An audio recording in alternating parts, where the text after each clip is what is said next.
ઓમ નમઃ શિવાય. અધ્યાય 9. ભૈરવનો આવિર્ભાવ. નંદીશ્વર બોલ્યા કે હે સર્વજ્ઞ સનતકુમાર, હવે હું તમને ભૈરવની બીજી કથા સંભળાવું છું, જે ઘણા બધા દોષોને હરનારી તથા ભક્તિવર્ધક છે. શિવજીના સામીપ્યને કારણે ભૈરવના કાળના પણ કાળ થયા. તેમણે મહાદેવજીની આજ્ઞાથી કાપાલિક વ્રત ધારણ કર્યું. તે વિશ્વાત્મા હાથમાં કપાલ લઈને કાશી આવ્યા, પરંતુ ત્રણેય લોકમાં વિચરનારી એ કઠિન બ્રહ્મ હત્યાએ તેનો પીછો ન છોડ્યો. શિવનો મહિમા અદ્ભુત છે. એક સમયે ભૈરવ કપાલિકનો વેશ ધારણ કરી નારાયણના સ્થાને આવ્યા. જ્યારે મહાકાલ ત્રિનેત્ર શિવજીના રૂપમાં ભૈરવને આવતા ભગવાને જોયા, દેવતાઓ અને મુનિઓ સહિત તેમને દંડવત પ્રણામ કરી ઉચ્છાસન આપ્યું. અંજલિબંધ બની બધી સ્તુતિ કરી પછી તેમણે કમલાલયા લક્ષ્મીને કહ્યું, હે દેવી, આજે તમે અને અમે ખરેખર ધન્ય છીએ, કારણ કે આજે આપણને જગતપિતા શિવનું દર્શન થયું છે. આજ તે પ્રભુ તેમજ ઈશ્વર છે, જેને વિધાતાએ ધારણ કરી રાખ્યા છે. આજ તે અનાદિ, શરણ્ય, શાંત અને 26 તત્વોથી યુક્ત છે, કે જે યોગીમાં ઈશ્વર, ભૂતમાત્રમાં સ્વામી, સર્વ પ્રાણીઓના અંતર્યામી અને હંમેશા સર્વ કંઈ આપનાર છે. એમનું દર્શન કરી મનુષ્ય આવાગમનથી છૂટી જાય છે. તે ચંદ્રશેખર ત્રયંબક ભગવાન શિવ આજે પધાર્યા છે. એમને કહીને વિષ્ણુ પ્રસન્ન થયા અને શિવજીને કહેવા લાગ્યા, હે વિભો, હે દેવ, આપ શાને માટે ભ્રમણ કરો છો? હે ત્રિલોચન, હે મહાપતિ, આ આપની ક્રીડા કેવી રીતે થઈ? હે ભગવાન, આપ ભિક્ષા શા માટે માંગો છો? મને સંશય છે કે આપ તો ત્રિલોક્યનું રાજ્ય કરનાર છો. ત્યારે વિષ્ણુએ આ પ્રમાણે કહ્યું. ત્યારે ભૈરવે હસીને વિષ્ણુને પોતાની સર્વ કથા સંભળાવી. તેમણે કહ્યું, મેં પોતાની આંગળીઓના નખના અગ્રભાગથી બ્રહ્માનું મસ્તક કાપી નાખ્યું. એ પાપના શમન માટે આ શંભુ વ્રતનું અનુષ્ઠાન કરું છું. આ સાંભળીને વિષ્ણુ બોલ્યા, હે ભૈરવ, આપ તો સમસ્ત વિઘ્ન હરતા છો, તેથી ઈચ્છા પ્રમાણે ક્રીડા કરો છો. વિષ્ણુએ જ્યારે આ પ્રમાણે કહ્યું, ત્યારે નિર્મલ લક્ષ્મીએ મનોરથી નામની વિદ્યાને એમના પાત્રમાં છોડી દીધી. ભૈરવ રૂપધારી મહાદેવ પ્રસન્ન થઈને ભિક્ષાટનને લઈને માટે બીજી તરફ ચાલ્યા. ત્યારે તેમની પાછળ બ્રહ્મ હત્યાને જતી જોઈને વિષ્ણુએ તેમને બોલાવી પ્રાર્થનાપૂર્વક કહ્યું કે તું શિવનો પીછો છોડી દે. બ્રહ્મ હત્યા બોલી, હું તો આ નિમિત્તે શિવની સેવા કરું છું. હું શિવરૂપ ભૈરવ દ્વારા મોક્ષને માટે સ્વયંને પવિત્ર કરી રહી છું. આ પ્રમાણે વિષ્ણુના કહેવા છતાં પણ બ્રહ્મ હત્યાએ એનો પીછો ન છોડ્યો. ત્યારે ભૈરવ અવિમુક્ત ક્ષેત્ર કાશી આવ્યા. ભૈરવના કાશી આવ્યા પછી બ્રહ્મ હત્યા પાતાલમાં સમાઈ ગઈ. એ જ સમયે બ્રહ્માનું મસ્તક ભૈરવના હાથમાંથી છૂટી પૃથ્વી ઉપર પડ્યું અને ત્યાં કપાલ મોચન તીર્થ થઈ ગયું. ભૈરવે ત્યાં આનંદથી સુંદર નૃત્ય કર્યું. ભૈરવના હાથમાં બ્રહ્માનું કપાલ ત્યાં સુધી ચોટેલું જ રહ્યું, જ્યાં સુધી તે કાશીમાં ન પહોંચ્યા. આ જ કારણથી કાશી સદાશિવની બન્યું. જે મનુષ્ય કપાલ મોચનનું સ્મરણ કરે છે, એના આ જન્મના તેમજ બીજા જન્મના પાપો નાશ થાય છે. આ તીર્થમાં જઈને સવિધિ પિંડદાન દેવાથી તેમજ દેવ પિતૃ તર્પણ કરવાથી મનુષ્ય બ્રહ્મ હત્યાના પાપથી છૂટી જાય છે. તથા જે નિત્ય ભૈરવનું દર્શન કરે છે, તે પોતાના હજારો જન્મોના પાપોનો નાશ કરે છે. જે મનુષ્ય કાશીમાં રહીને કલ્યાણાષ્ટમીના દિવસે અથવા મંગળવારના દિવસે કાલરાજનું દર્શન નથી કરતો, એના પુણ્ય ક્ષીણ થાય છે. જે કોઈ બંધનમાં પડ્યો હોય તો આ કથાને સાંભળી બંધનમાંથી મુક્તિ તેમજ કષ્ટમાંથી મુક્તિ પ્રાપ્ત કરે છે. અધ્યાય 10. નૃસિંહ લીલા વર્ણન. નંદીશ્વર બોલ્યા, હે પ્રભુ, દક્ષ યજ્ઞના નાશ કરનાર વીરભદ્ર નામનો શિવનો અવતાર પહેલા કહી ચૂક્યો છું. હવે શાર્દુલ નામનો શિવનો અવતાર સાંભળો. સદાશિવે દેવતાઓના નિમિત્તે પ્રજ્વલિત અગ્નિના જેવું શરભ રૂપ ધારણ કર્યું હતું, તેમજ ભક્તોના હિતને માટે બીજા પણ કેટલાય અવતારો ધારણ કર્યા હતા. જ્યારે આપે જય વિજય નામના દ્વારપાલને શાપ આપ્યો, ત્યારે તે બંને દિતિપુત્ર કશ્યપથી ઉત્પન્ન થયા હતા. એમાં પ્રથમ હિરણ્યકશ્યપુ તથા બીજો હિરણ્યાક્ષ થયા. દેવર્ષિના શાપથી તેઓ જન્મ્યા, જેમને ઘણો જ ઉપદ્રવ કર્યો. તો બ્રહ્માના આગ્રહથી વિષ્ણુએ વરાહ રૂપ ધારણ કરીને હિરણ્યાક્ષને પૂરો કર્યો, જેથી તેઓ ભાઈ હિરણ્યકશ્યપુ વિષ્ણુ ઉપર ગુસ્સે ભરાયો.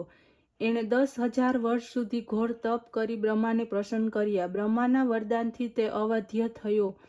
પછી પોતાના ક્ષોણિત નામના નગરમાં જઈને 3 લોકને વશ કરી રાજ્ય કરવા લાગ્યો. તે ઋષિઓ તથા દેવતાઓને કષ્ટ આપવા લાગ્યો. ધર્મનો લોપ કરનારો તેમજ બ્રાહ્મણોનો પીડક તે પાપી બન્યો. એણે વિષ્ણુ ભક્ત પોતાના પુત્ર પ્રહલાદથી આ જ કારણે દ્રોહ કર્યો કે તે વિષ્ણુ ભક્ત હતો. ત્યારે એક દિવસ સંધ્યાના સમયે સભાસ્તંભથી ક્રોધયુક્ત બનીને નૃસિંહ રૂપ ધારણ કરીને પ્રગટ થયા અને તત્ક્ષણ સંપૂર્ણ દૈત્યોને મારી નાખ્યા. જો કે હિરણ્યકશ્યપુએ તેની સાથે કઠિન યુદ્ધ કર્યું તો દેવતાઓના જોતજોતામાં પરમેશ્વર નૃસિંહ તેને બારણા પાસેથી ખેંચી ખોળામાં નાખીને પોતાના નખોથી એના શરીરને તરત જ ચીરી નાખ્યું. એના મારવાથી સંસાર સુખી થયો. પરંતુ તે છતાં દેવતાઓ સુખી ન થયા. પ્રહલાદ તેમજ લક્ષ્મીને ઘણું જ આશ્ચર્ય થયું. નૃસિંહનો ક્રોધ કોઈ પણ રીતે શાંત જ ન થતો હતો. સંસાર વ્યાકુળ થયો. દેવતાઓને દુઃખ થયું કે હવે શું થશે.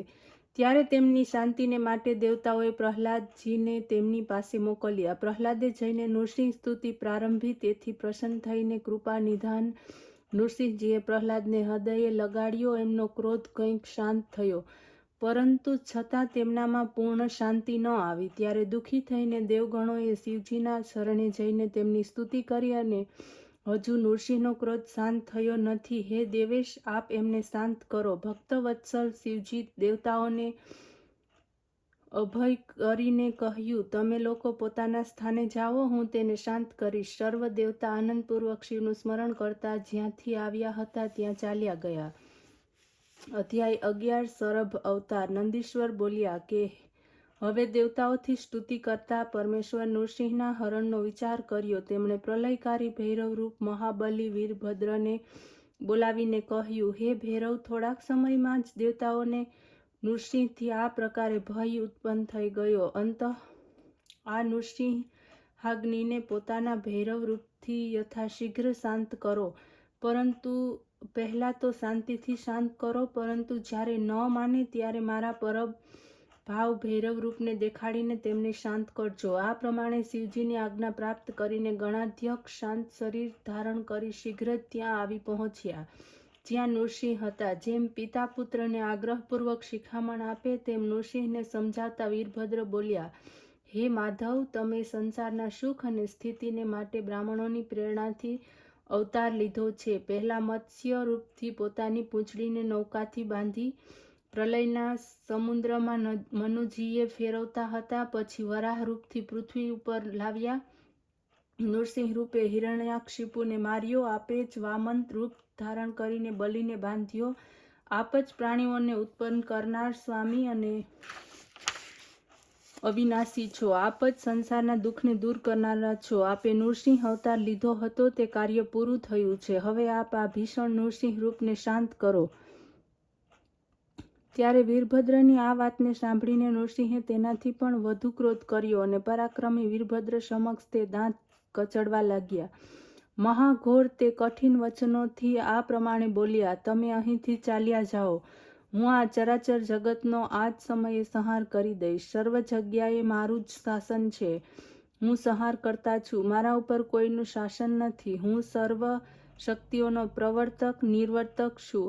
મારા જ અંશ તથા શક્તિથી બ્રહ્મા ઇન્દ્રાદિક બધા થયા છે. સર્વનો હું સ્વામી છું. વિષ્ણુના આવા અહંકારયુક્ત વચનો સાંભળી વીરભદ્રને ઘણો જ ગુસ્સો આવ્યો.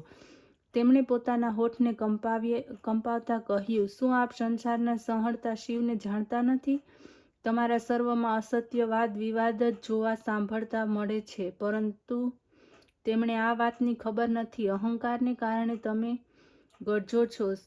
તમે સર્જન કરતા પણ નથી, પોષણ કરતા પણ નથી અને સંહાર કરતા પણ નથી. હે હરિ, તમે એમને જ આધીન રહીને અવતારને ધારણ કરો છો. અત્યાર સુધી કૂર્મ રૂપ ધારણ કરી અગ્નિદગ્ધ કપાલ શિવજીની અસ્થિ માલામાં જ વિદ્યમાન છે, જેને કોઈ પણ ધારણ કરી શકે તેમ નથી. દક્ષના યજ્ઞમાં મેં જ તમારો શિરછેદન કર્યો હતો. અત્યારે પણ તમારા 5મા પુત્રના મસ્તકને ઉડાવી દેવામાં આવ્યું કે જ્યારે અત્યાર સુધી સંધાયું નથી.